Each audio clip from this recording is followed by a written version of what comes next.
Hello and welcome to another episode of Gadgets and Gizmos. My name is Gaurav and they call me Looks Matter, they say, and then you realize that was the first sign of trouble. I fell for those looks.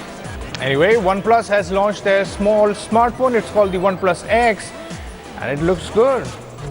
So the name of the company is OnePlus. The first phone they launched was called the OnePlus One, then they launched the OnePlus 2, and now they launched the OnePlus X, their mini smartphone. And in case you're wondering why am I telling you all this, do I think you're stupid? No, absolutely not, but it's just that somebody just asked me this question and I wanted to make things clear before I get going.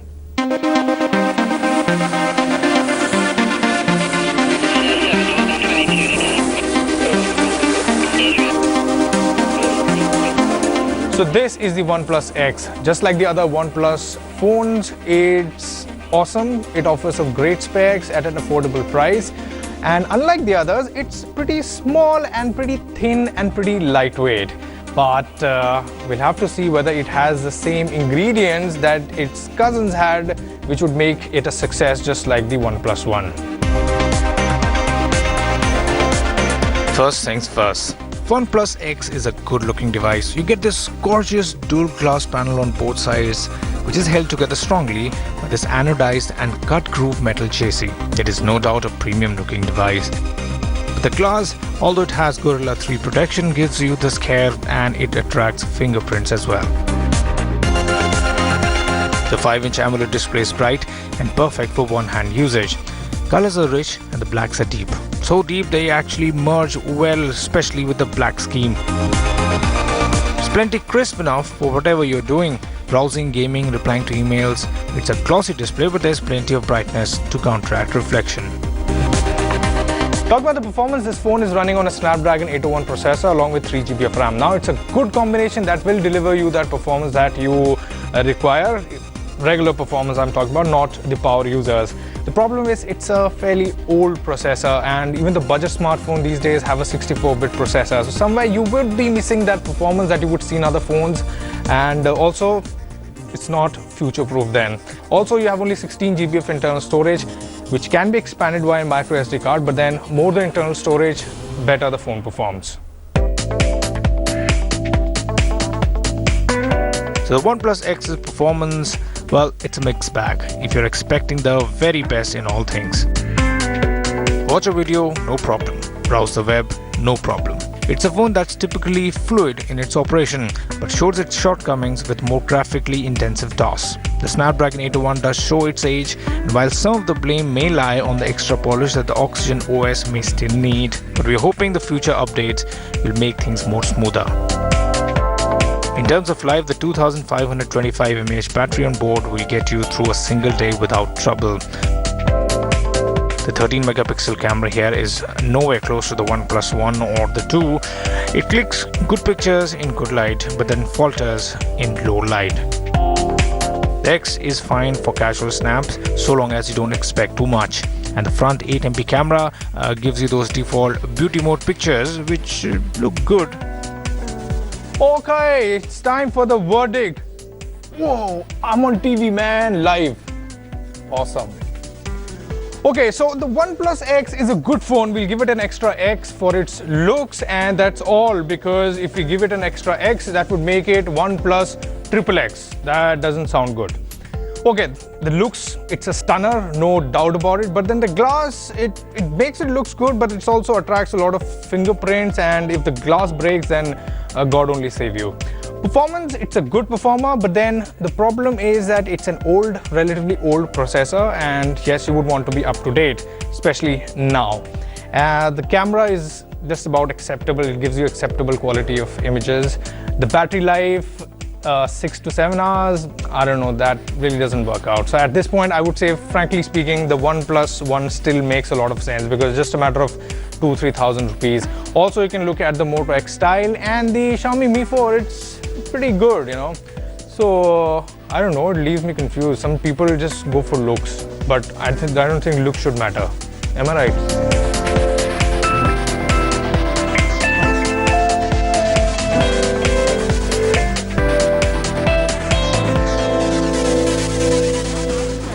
It's very important to have balance in life, otherwise you'll go bald or crazy. Here is Shivan, who is trying to find that perfect balance on his toy. Take a look.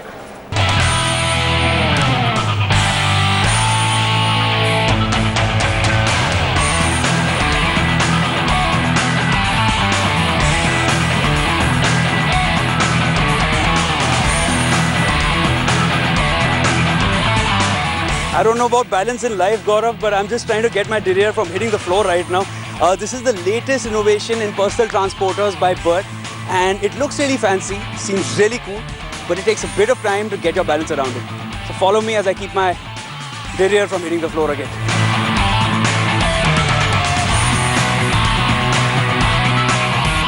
So I've been at this since the morning. It's been quite an adventurous day, but I finally got a hang of it. And I also know how hard that pavement is. But that's the beauty of it. Once you take a couple of falls, you get the complete hang of it. You know how to maneuver your body. You have better balance, you have better confidence, and you know how to move your body around with the Segway. It's a fairly simple device if you need to understand the functionality. It just moves with your weight. You just need to ensure that your body is straight and lean forward, it takes you forward, lean back, it takes you at the back. Lean towards your right, you turn right, lean towards your left, and you go in the other direction.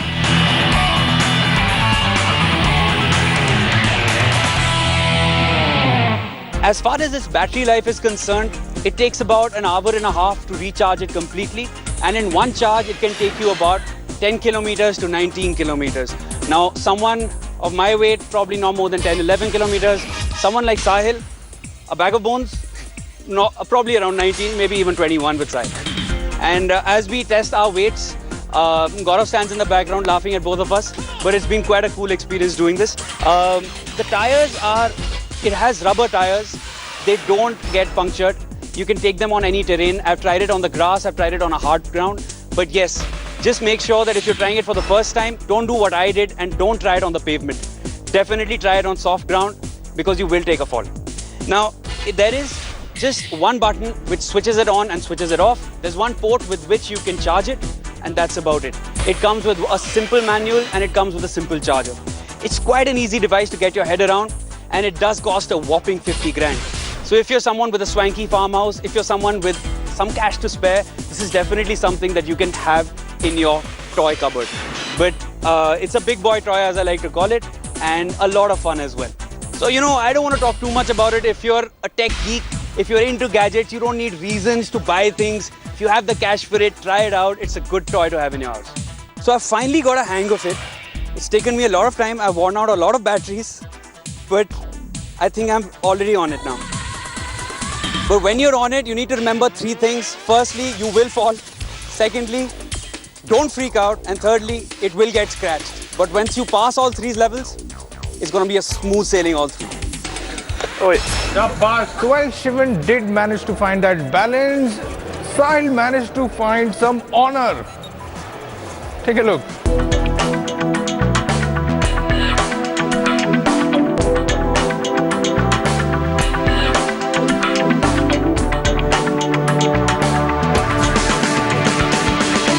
Gaurav, you're right. I'm feeling strangely honored because of a phone that I have been testing for the last few weeks.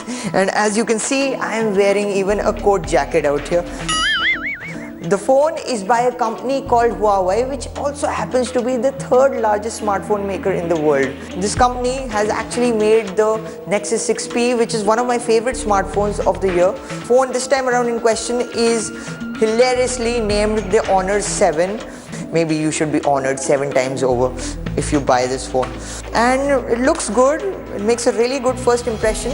But the thing is that the market is really hot. You have competitors like OnePlus and Xiaomi. But can this phone make the mark? If it does, you will really be honored. Make no mistake.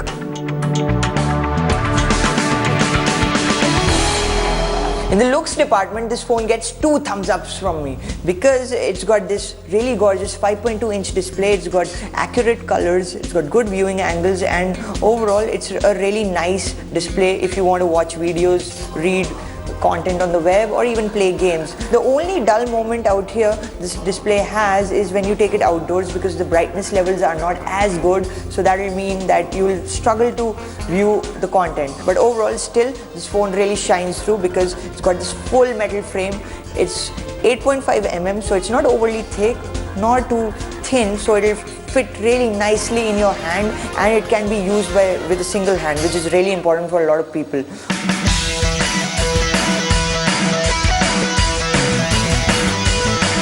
Before I get into the nitty-gritties about the performance of this phone, I really need to let you in on a little secret.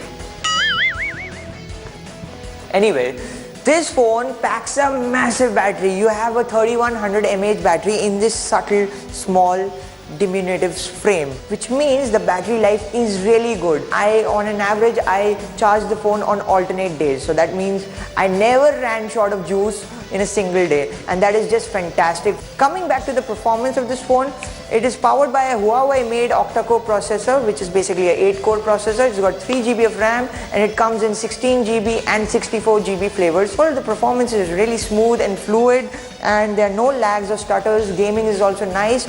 Importantly, the phone doesn't even get warm, which is quite not so common these days. Even software-wise, Huawei has customized the software to look like iOS, which means it's really simple to use. But this also means that this phone is still stuck on Android Lollipop, which was launched way back in 2014. Make no mistake, you won't be getting the update to Android Marshmallow anytime soon. So if you care about some of those new features like Now on Tap and Doze, then probably this is not the phone for you.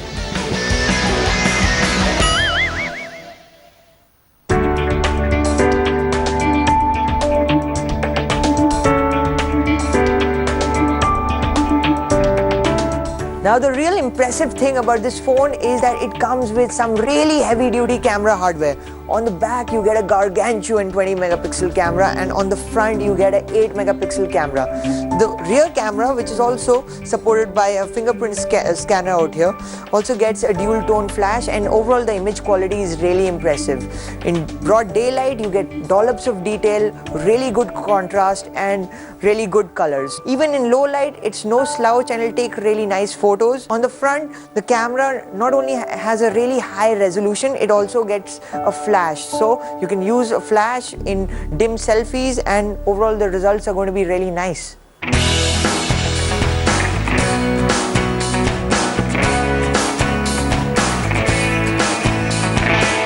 Dude, this phone is really nice, man. I love the display, the camera is quite good, performance is pretty fast, and the battery life is really awesome, I must say that.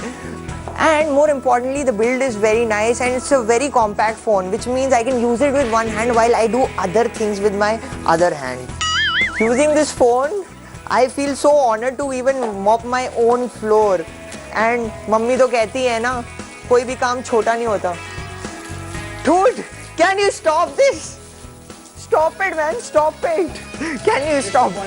To do. Contact! Hey guys, I'm Akshay and I've been playing the new Halo game, the Halo 5 Guardians on the Xbox One, and it released a few weeks ago, and I've been having some good times and I've been having some bad times.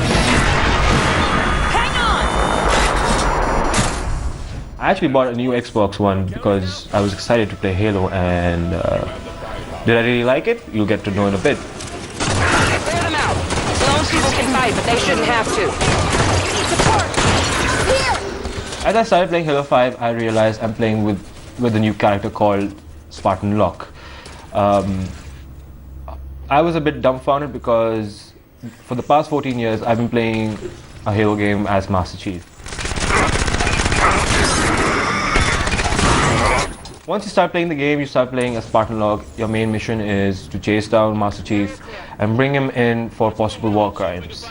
However, this is where I have a problem with the game.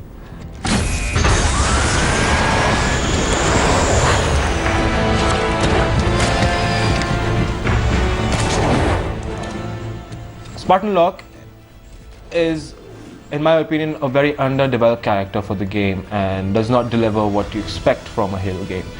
Master Chief, on the other hand, is a fan favorite. However, you only get to play him for 3 missions throughout the game.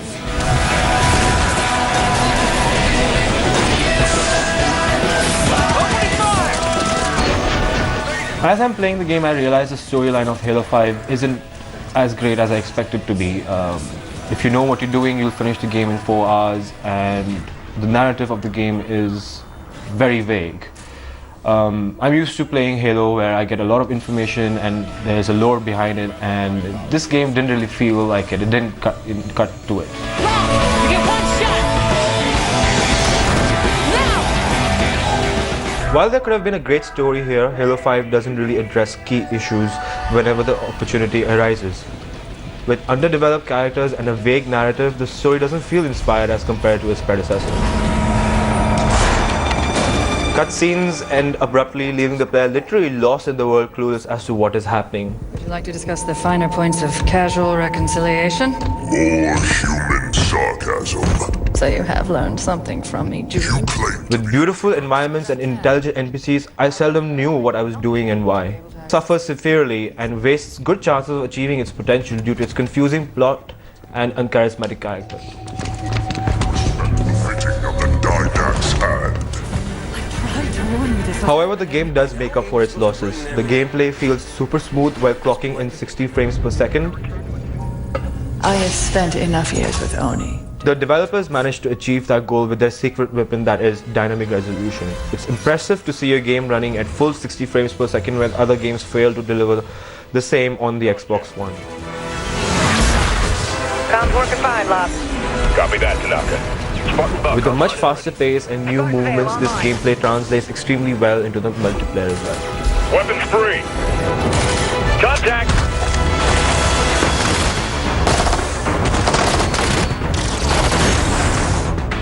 Halo 5 excels in the multiplayer modes. In fact, this is the best shape Halo's multiplayer has ever been in.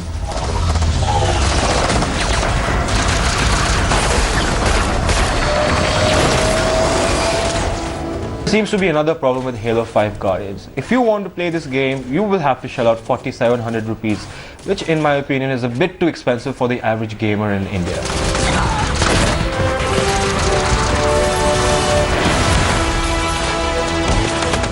While other AAA games on every console, including the Xbox One, is modestly priced, I fail to understand why this is so high.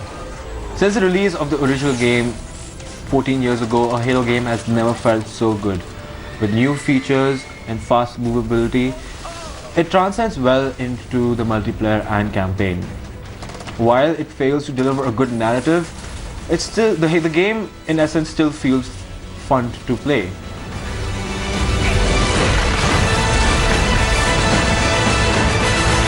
Price at 4,700 rupees, in my opinion, it's a bit too overpriced for 4 to 5 hours of gameplay, and I would suggest you wait it out. It took you long enough. Alright, time to see what's making news in the world of technology. It's time for Tech News. Microsoft will launch Lumia 950 and 950 XL in India on November 30th, as per reports. Microsoft will hold the launch event for the new Lumia smartphone on November 30th, which is a Monday, and availability of the phone will start the day after. For the uninitiated, the Lumia 950 and the Lumia 950 XL were launched back in October alongside the Surface Pro 4 and Surface Book. Both phones are the showcase devices of Windows 10 for the mobile and comes with the headline feature of the OS called Continuum.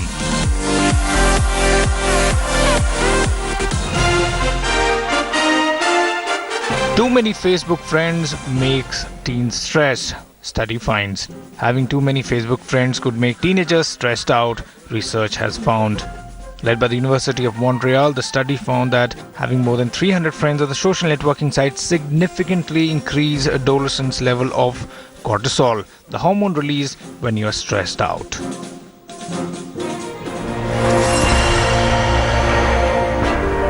LG has cancelled the sale of Watch Urban 2nd Edition LTE due to an unspecified hardware issue. The smartphone was on full sale for around 6 days before LG pulled the plug, stating there was a problem which affected the day-to-day functionality of the device. The company hasn't said whether they will be recalling any units sold to the customers. Well, sometimes it's good to have those products arriving late in India.